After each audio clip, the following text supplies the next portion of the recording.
नमस्ते दोस्तों, मैं आशीष शुक्ला डीप नॉलेज से आपका स्वागत करता हूँ अपने चैनल में। आज हम लोग जो बेस्ट टॉप 10 स्पिरिचुअल बुक्स हैं उनके बारे में बात करेंगे। मैं सबसे पहले 10 फिर 9 फिर ऐसे कर करके बताऊंगा, लेकिन कभी भी ये मत समझिएगा कि जिस बुक को मैंने 10 नंबर पे बोला है वो कम इम्पॉर्टेंट है और जो 1 नंबर पे बोला है वो ज़्यादा इम्पॉर्टेंट है। तो मुझे जिन जिन बुक्स से बहुत ज़्यादा हेल्प हुई है मैं आज उन बुक्स के बारे में बताऊँगा।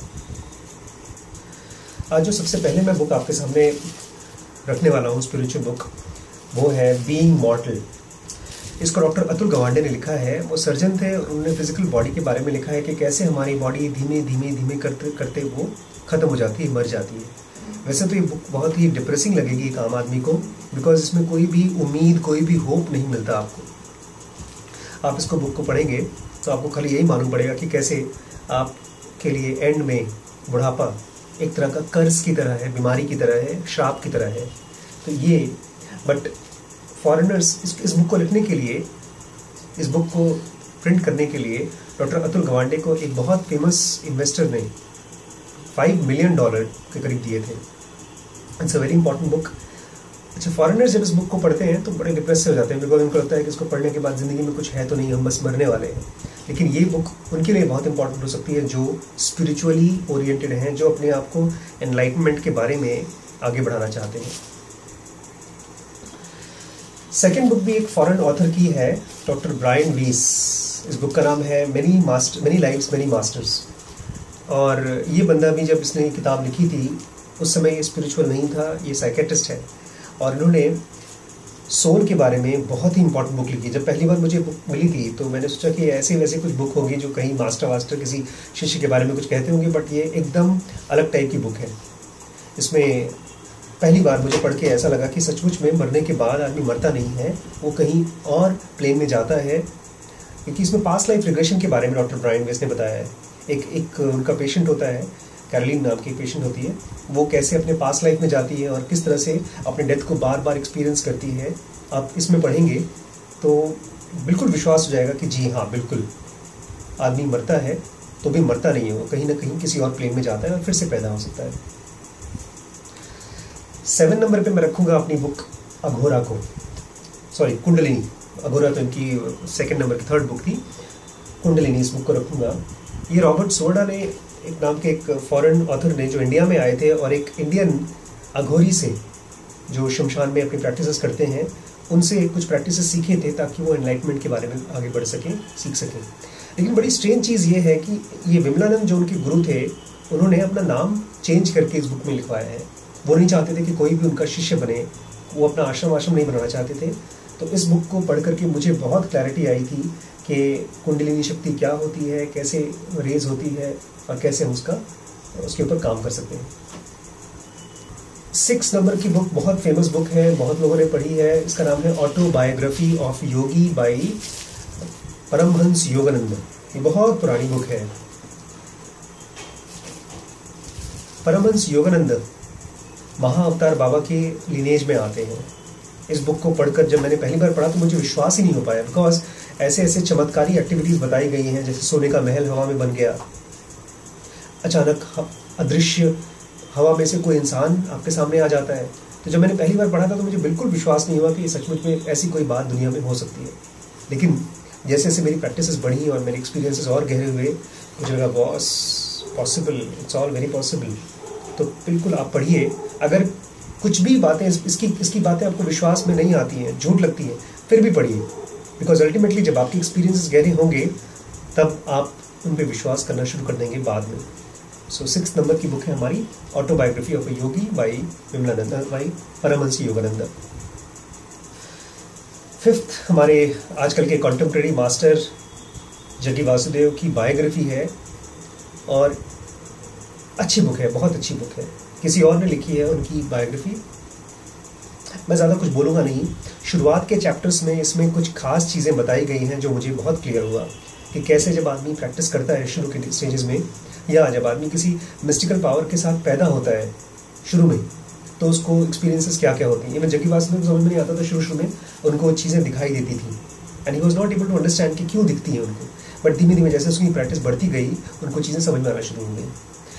लेटर ऑन एक बहुत इंपॉर्टेंट चीज़ और भी है कि ज़्यादातर स्पिरिचुअल मास्टर्स ने शादी नहीं की है, और Jaggi Vasudev was one of the masters जिनकी शादी हुई थी, उनकी एक बेटी भी है। तो जितने भी लोग हैं जो शादीशुदा हैं उनको इससे बहुत हेल्प मिलेगी अपने स्पिरिचुअल जर्नी में। दिस बुक इज कॉल्ड सदगुरु, और इसके ऑथर भाई किसी और ने लिखा है, बट बायोग्राफी इज अबाउट सदगुरु Jaggi Vasudev. My favourite teacher, Guru, master Ramana महर्षि। लोग इनको शंकर का अवतार बोलते थे। He is one of the most favourite teachers of mind, और इनकी बायोग्राफी पढ़े बिना, इनकी टीचिंग्स पढ़े बिना अगर आप इस धरती से जाना चाहते हो तो बहुत मुश्किल है। रामणा महर्षि वॉज द मोस्ट सिंपलेस्ट गुरु, बहुत ही सिंपल गुरु थे, बहुत कम पढ़े लिखे और बहुत यंग एज में एनलाइटन हो गए थे।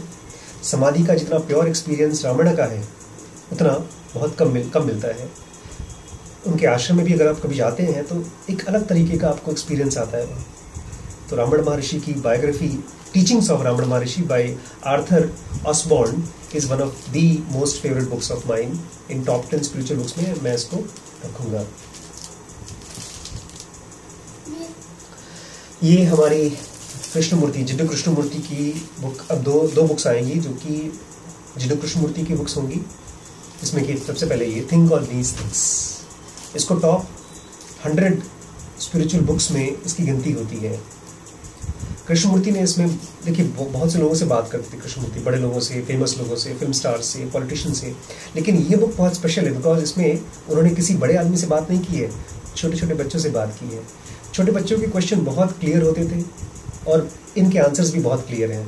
तो मेरे हिसाब से ये बहुत टॉप लिस्ट में, टॉप 10 में भी ऊपर की लिस्ट में आएगी। Think on these things by Jiddu Krishnamurti. Krishnamurti की बायोग्राफी मैरी ल्यूटन्स ने लिखी है, मैरी ल्यूटन्स ने। वैसे तो बहुत मोटी बुक है, 3 वॉल्यूम की बुक है, बट उसको कंसाइज करके अब बनाई गई है Krishnamurti, life and death of J Krishnamurti. इतनी डैजलिंग बुक एनलाइटन्ड आदमी के बारे में बहुत रेयरली लिखी जाती है। मैरी ल्यूटियंस उनकी बहुत अच्छी फ्रेंड थी, उनको बहुत प्यार भी करती थी, और जिस तरह से एक एनलाइटन्ड आदमी के लाइफ में जो प्रोसेसेस होते हैं इस बुक में बहुत ही क्लियरली दी है।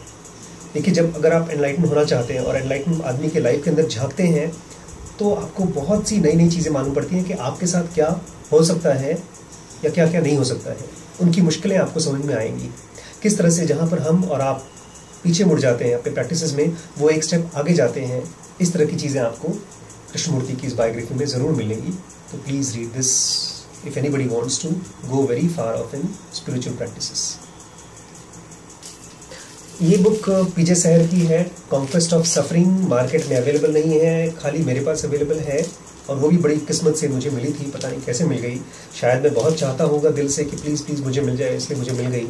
और इसमें गौतम बुद्धा की सीक्रेट टीचिंग्स दी गई है, आपको कैसे आप एनलाइटमेंट की तरफ जा सकते हैं। रीइंकार्नेशन का प्रोसेस क्या है, कैसे जन्म होता है, कैसे पुनर्जन्म वगैरह होता है, उसको बहुत साइंटिफिकली गौतम बुद्धा ने इसमें अपने, वैसे राइटर पीजे सहर है बट टीचिंग्स गौतम बुद्धा की हैं।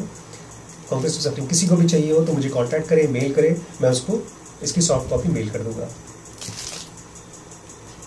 और स्पिरिचुअल आम आदमी के लिए, जो सबसे सिंपल आम आदमी है जिसको इंग्लिश आती है और वो स्पिरिचुअली बहुत क्लियरली समझना चाहता है कि मेडिटेशन क्या है, माइंड क्या है, ब्रेन क्या है, कैसे आदमी एक एक स्टेप चल चल के अपने highest level of spiritual growth कर सकता है, कैसे वो डीप मेडिटेशन में जा सकता है, कैसे रमण महर्षि, कृष्णमूर्ति या कोई और जितने भी बड़े बड़े एनलाइटन मास्टर्स हुए हैं क्या स्टेप्स फॉलो किया है, कैसे वहाँ तक गए, हर चीज़ का एक एक स्टेप, जैसे कोई बेसिक मैथमेटिक्स सिखाता है, 1 2 3 4 सिखाता है, ऐसे ही ज़ेन योगा में डॉक्टर पीजे सहर ने लिखा है।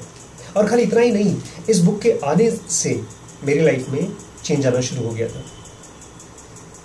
This is the most important book according to me. Anybody who wants to get enlightened, one should not miss this book, Zen yoga by doctor PJ Saher. तो फ्रेंड्स, देखा आपने कि कैसे हमने टॉप 10 बुक्स के बारे में डिस्कस किया। ये 10 बुक्स मैं फिर से कहूँगा कि कोई अच्छी या बुरी नहीं है, कोई कम अच्छी है, कम ज़्यादा अच्छी नहीं है, ये सारी की सारी इंपॉर्टेंट है, लेकिन सब अलग अलग तरह की बुक्स हैं। और जब एक स्पिरिचुअल ग्रोथ करना चाहता है, एक इंसान स्पिरिचुअल जर्नी पे होता है तो उसको बहुत ढेर सारे पर्सपेक्टिव्स चाहिए, बिकॉज डाउट्स बार बार आते हैं। तो जितने भी डाउट्स आपके होंगे डेथ को लेकर के, रीइंकार्नेशन को लेकर के, डीप मेडिटेशन के अलग अलग लेवल्स को लेकर के, स्पिरिचुअल पावर्स को लेकर के, सिद्धीज को लेकर के, कुंडलिनी को लेकर के, वो सारी चीज़ें आप इसमें पढ़ सकते हैं। एक मैं और टॉप 10 बनाने वाला हूँ डिसीजन मेकिंग के ऊपर बहुत जल्दी, सो स्टे ट्यून्ड। मैं doctor Ashish from deep thinking. Friends, अगर आपको ये वीडियो अच्छा लगा और यूज़फुल लगा तो अपने और दोस्तों से इसको शेयर करिए, और जो भी हमारे नए फ्रेंड्स हैं नीचे सब्सक्राइब के बटन पे आप क्लिक करिए, और एक बगल में बेल का एक आइकन है, उसको प्रेस करेंगे तो आपके डीप योगा के जो वीडियोज़ हैं, डीप नॉलेज की वीडियोज़ आपको सबसे पहले मिल जाएंगे। और अगर कोई फ्रेंड्स चाहते हैं कि ये वीडियोज़ और बने और अच्छी क्वालिटी के बने और फ्री रहें तो हम आपका डोनेशन खुशी खुशी एक्सेप्ट करेंगे। Thank you.